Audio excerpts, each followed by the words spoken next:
Okay, good evening and thank you for joining us. Welcome to our Matchday -1 press conference ahead of tomorrow's Champions League group stage opener against Bayern Munich. Who would like to get us underway? Anybody? In the front, please. Enzo, good evening. In terms of your actual squad with the Champions League, you're relatively inexperienced with the Champions League. However, obviously with your European success last year and the Club World Cup as well, how do you marry up your expectations for this Champions League season? Well, first of all, we are very happy to be in this competition. 1 year ago, we were playing Conference League playoff, so we are happy to be here. For sure, winning the Conference League and the Club World Cup help in different aspects. And then in terms of experience, I think all of us, when we start something, we are lack of experience. You have to start, and we're going to start tomorrow. Jack? Just down here, please. Is there a belief from your side and within the squad that you can really challenge and go on and win this competition this season? But first of all, you know already since last season that I always like to go game by game. You cannot think about the final or semi-final if you are not able to win games in the group stage. And it's the first thing. Tomorrow we have the first one against a fantastic team that probably is one of the 3-4 favorite in this competition. But we're gonna try to do our job in the best way. What did winning the Conference League and the Club World Cup, have you noticed a difference in the squad since you came back for that short period? Absolutely, yes. Yeah, when you win game, for sure help to improve confidence, to improve different things, different aspects. Knowing that every game is different, every competition is different. And as I said, Bayern in this moment probably is one of the favorite one, but we're going to try to do our best. Gary, just behind, please. Gary Cottrell. All right, so obviously, I'll move here. Obviously, last season in the Conference League, you were able a little bit to have almost two teams, a Premier League team and a Europe team. You won't be able to do that this time. So is it important you field your best possible 11, and will Cole Palmer start? We try every game, even against Brentford, we try with our best 11. Game by game, you have to manage different problems. As I said, in the last game, Cole was not fit 100% to play 90 minutes. Different players, they were out, Estevao, for instance. So, and tomorrow we're gonna try to put our best 11 for tomorrow game. Cole, 3 days ago, he didn't play from the start because he was not able to do that. We see tomorrow. Jacob, just down here, please. Hi, Enzo. Without asking you to name your team tomorrow, does the formation and system that you used in the final against PSG give you a kind of template to use in these big games in the Champions League this season? I said before, for me every game is different. For that game against PSG, I think the first 11, the ones that they were inside second half, the plan, everything worked well. But tomorrow is completely a different game, so I don't see any comparison between the two teams. Matt, just down here, please. Hi, Enzo. Can I just ask you how you feel about potentially going up against Nicholas Jackson tomorrow night? He's obviously on loan at Bayern, but he is still sort of a Chelsea player. And what do you think of that rule that the on-loan players in Europe can play against their parent clubs? I said the other day, I'm grateful, thankful to Nico because if we achieve what we achieved last year is because all the players, include Nicolas that was with us, I text him after he left the club, telling him thanks for last season, wish him all the best. And Nico is a good guy, with us was good, he was working well. And then in terms of rule, for me it's normal. I'm from Italy, I played many years in Spain, and this rule, when you are alone, you can play, so for me it's okay. Did Nico text you back? Yes, yeah. Just in the middle here, please.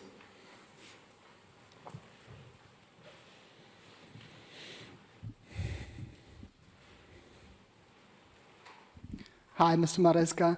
Another question regarding Nico Jackson. You said that you are thankful.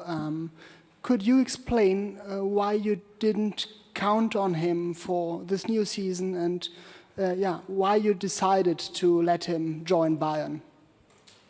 Because we bought two strikers, Lian Delap and Joao Pedro, and I think with two strikers it's a good number, it's enough, and this is the reason why.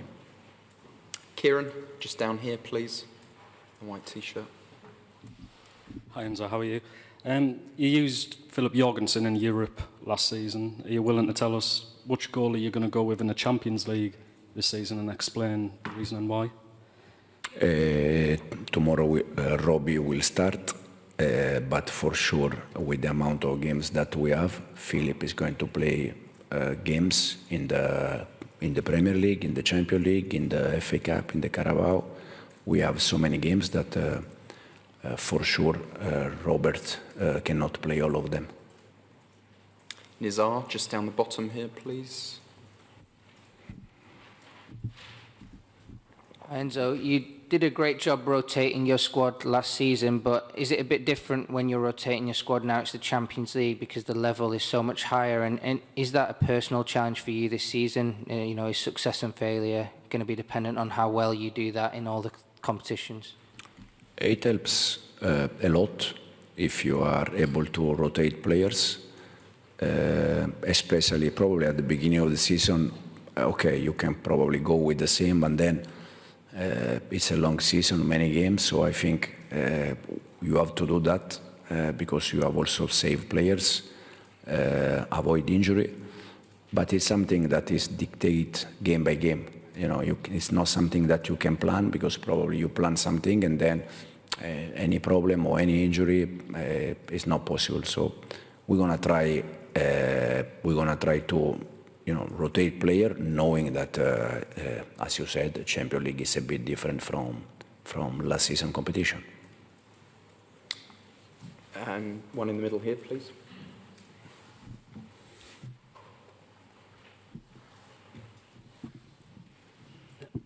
Hello, Mr. Maresca. Uli Hoeneß, ex-boss of Bayern Munich, said Bayern Munich is an underdog in this season in the Champions League. Would you agree, or what is your opinion about Bayern Munich this year?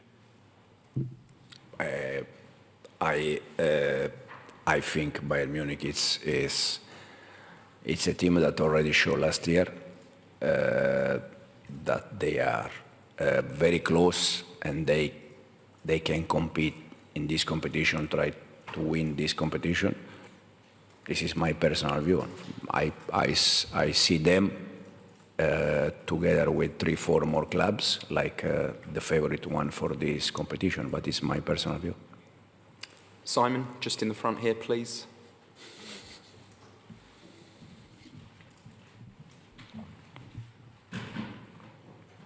Hi Enzo. Another one on Nicolas Jackson.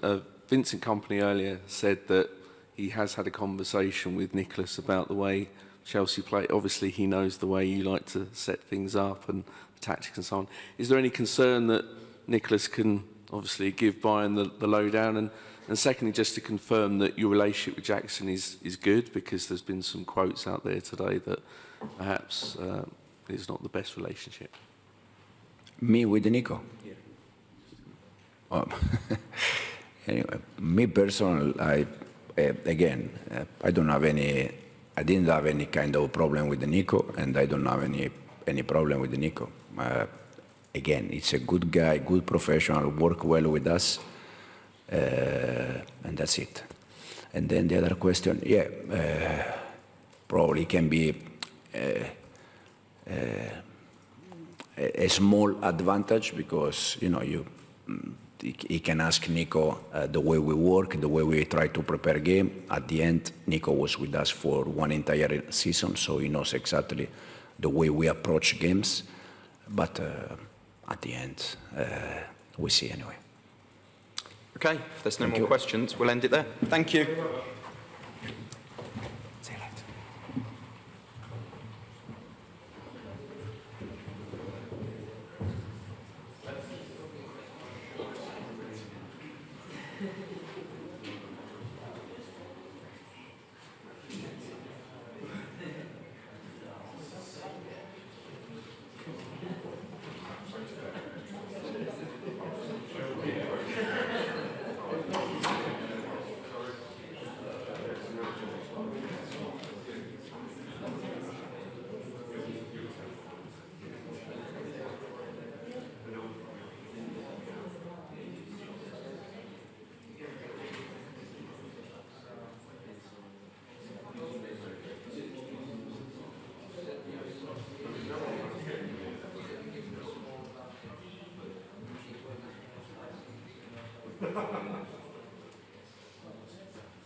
Yeah. Headphones are there just in case anyone speaks German to you, but they should all be in English, okay? Okay. Okay, thanks for joining us, guys. Here with Reese James to preview tomorrow night's UEFA Champions League fixture with Bayern Munich. We'll follow the same format as we did with the manager. So if you'd like to raise your hand if you've got a question, and we'll get the mic passed to you. Who would like to kick us off? Yeah, Gary Cottrell, Sky Sports.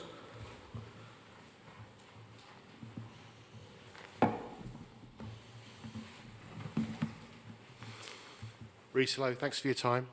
Loads of big days and nights in your career, but to be captaining Chelsea in the Champions League away at Bayern Munich, how big a night is that for you?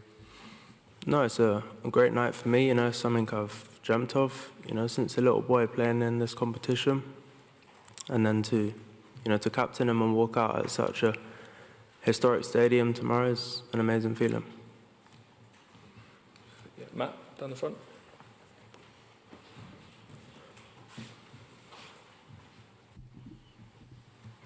Hello, Reese. I think Ben Chilwell moving to Strasbourg a couple of weeks ago meant that you're the last remaining player from the Champions League winning team. I think they've all gone now. Were you aware of that? And how does that feel? It shows the amount of change at the club, but you've remained a constant. Yeah, I was aware. Over the years, they've, slowly started to go and to leave the club. And it's obviously difficult, the club's had lots of change, but I wouldn't necessarily say it's a bad thing, if you look at last season, we qualified for this competition and we, went on to achieve 2 trophies. So I'll definitely say, with all the change, we started probably slow, but last season, I think we come on leaps and bounds.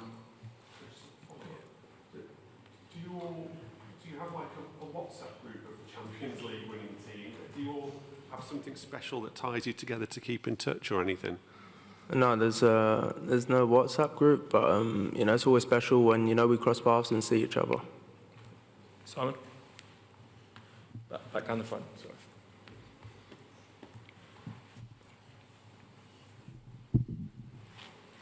Hey, Reese. I don't know whether you remember pre-season last year.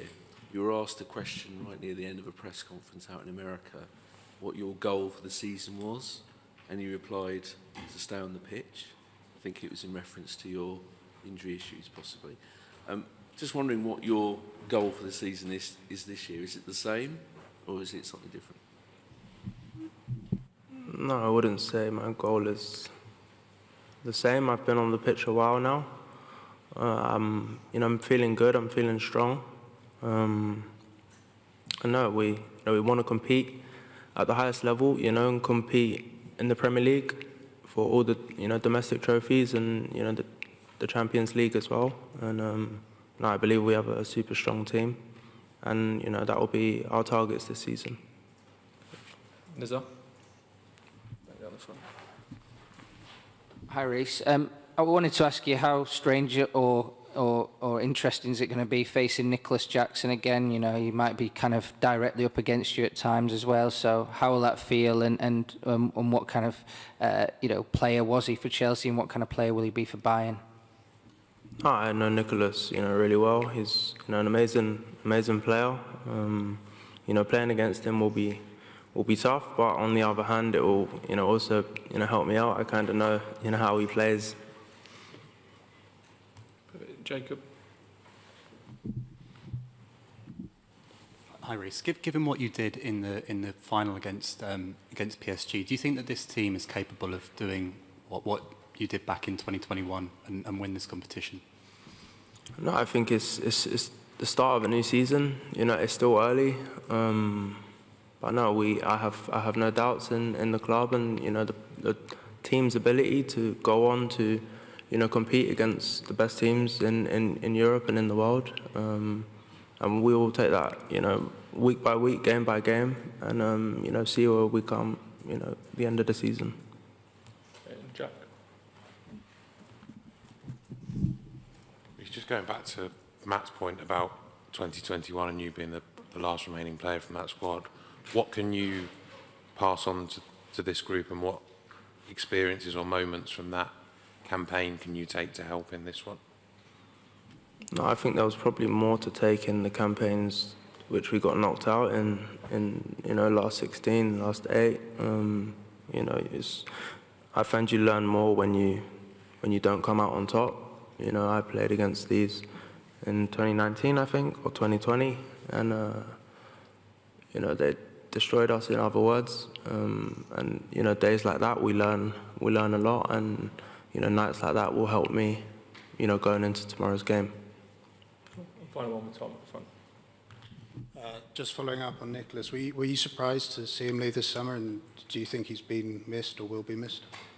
Yeah, I was surprised. I didn't expect it to go, but yeah, I think, you know, the player, you know, wanted a solution, and the club maybe wanted a solution as well. I'm not really sure how the whole situation came about, but no, he's an amazing player. You know, Bayern have got, you know, a super good number 9 in him, and no, I wish him the best, just not tomorrow night.